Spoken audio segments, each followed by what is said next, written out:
All right, everyone, let's hop in to my NFL playoff predictions here for 2022. First, we're going to start off with the AFC. 7th seed, I got the Browns. I know that's a surprise to a lot of people. I'm going to explain it. 6, I got the Ravens. 5, I got the Chiefs. 4, I got the Colts. 3, I got the Bengals. 2, I got the Chargers. 1, I got the Bills. Now, on the NFC side, at the 7th seed, I have the Saints. At the 6th seed, I have the 49ers. At the 5th seed, I have the Vikings. At the 4th seed, I have the Eagles.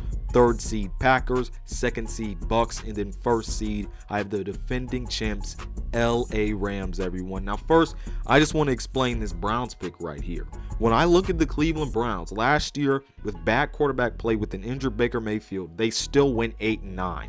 That shows you that coaching worked for them, the run game worked, the offensive line worked, and the defense was one of the best in the league. This year, it's the same old thing. It's just they don't have an injured quarterback who's going to give you bottom 30 quarterback play. Jacoby Brissett, in my mind, is better unless he's also less turnover prone than an injured Baker Mayfield. And the Browns still won 8 games with an injured Baker Mayfield, who was also turnover prone, like I said. When I look at this team with Jacoby Brissett, I think that him not being turnover prone allows his team to do what they want to do. Run the ball, allow that offensive line to go to work, set up play action, allow this defense to play well. This was the formula back in 2020, although they didn't have a good defense. Let Baker be a game manager, have your offensive line play well, let Stefanski do well calling plays, and let the run game be one of the best in the league. I believe they will stick with that formula this year, and I think just seeing what they were able to do last year with a quarterback who was injured, didn't play well, just seeing Jacoby Brissett, this is a guy who with the Colts before only had, I believe, 6 interceptions in one season, 18 touchdowns, 3,000 yards. He only had 500 less yards than Baker Mayfield had in his 2020 season with the Browns. And he had, I believe, less interceptions. So look, with this roster, I believe that Jacoby Brissett not going to do anything wild, but he is going to be able to manage a game. And that's what the Browns need their quarterbacks to do. Manage a game and let everything take care of the rest. And I think their roster is well equipped to do that, everyone. Now, at number 6 with the Ravens, it's the same thing with the Browns. Good offensive line, good run game, great defense. You got Lamar Jackson. This was a team last year that before Lamar Jackson got hurt, they were a team that was first place in the AFC North. Ravens, for me, are at 6. And then look, at number 5, I got the Chiefs. Yeah, they lost Tyreek Hill, but I still like their depth at that receiver position. As long as they have Andy Reid and Patrick Mahomes and that solid offensive line and Travis Kelce, I think they'll be good. The defense isn't a world beater defense, but I do think it will be a pretty solid defense last year, especially the fact that they added Karlaftis and McDuffie in the draft. You already know they got Snead, they got Chris Jones, Frank Clark.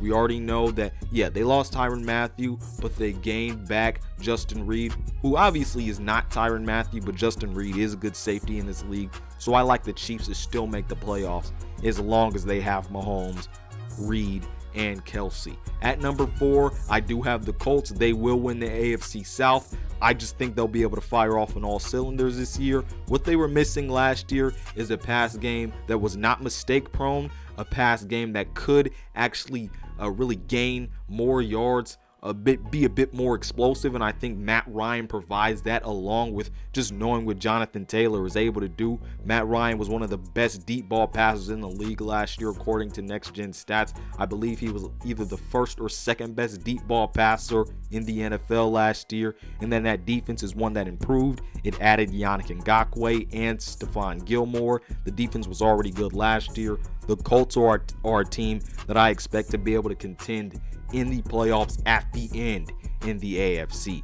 At the number 3 seed, I got the Bengals. The offensive line is improved. This was already an explosive offense last year, and this is a team that obviously needed an offensive line.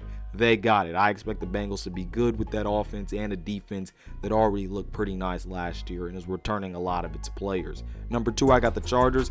Defense is improved. We already know what the deal is with the offense. They've got the best offense and defense in the AFC West. I think they will prove to show what I just said there. At number 1, I got the Bills. They're a team that's also just complete. One of the best defenses in the league, up there with the Saints, Packers, Bucks, Browns. I just believe that the Bills defense will be able to get some things done, but Josh Allen's also going to win MVP, and I think that's going to be a large impact of their success. We already know what the deal is with this offense. I got the Bills at the number 1 seed, but with the NFC, people, the Cowboys are left out. I'm sorry, Cowboys fans, but when I look at the NFC, other than the Vikings, who I don't think have as good as a defense as the Cowboys do, but I think will have a better offense, all the teams that I put in there, I believe will have better defenses than the Cowboys and also have more talent on defense than the Cowboys. I believe that the 49ers have a better defense. I believe that the Saints have a better defense. They're one of the best defenses in the league, just like the Bucks and the Packers and the Rams. There's just defenses that are better, and there are offenses that I trust more, especially the fact that Tyron Smith is not there for the first few weeks of the season. That's going to be really bad for an offensive line that already looked kind of shaky. I still have questions about Mike McCarthy. This team is not going to be bad, but I just don't think they top any of the teams that I put in the playoffs right here. I just believe that the Cowboys, they just missed the playoffs. Same thing with the Lions. I said that the Lions were probably going to be a playoff team in the middle of the offseason here. I think they'll be a good 9-8 team, but I just don't think they're on par with like the Vikings, Saints, Eagles, 49ers. I just don't think they're on par with those teams yet, but they will be a team that gets over 500 and just barely misses the playoffs. We already know what the deal is with the Rams, Bucks, and then the Eagles. Look, they're one of the most improved teams this offseason. Even if their offense isn't one of the best in the league, I believe that this defense will be able to carry a load.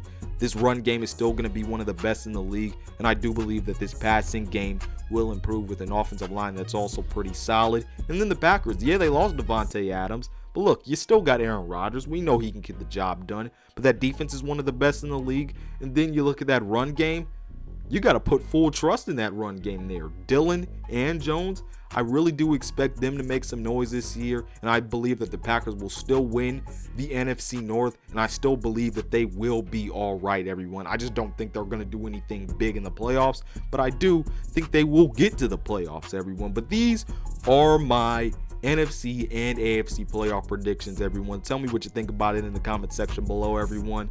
Hey, football is back. Go enjoy it, everyone. Other than that, peace out, and I'll see you on the other side.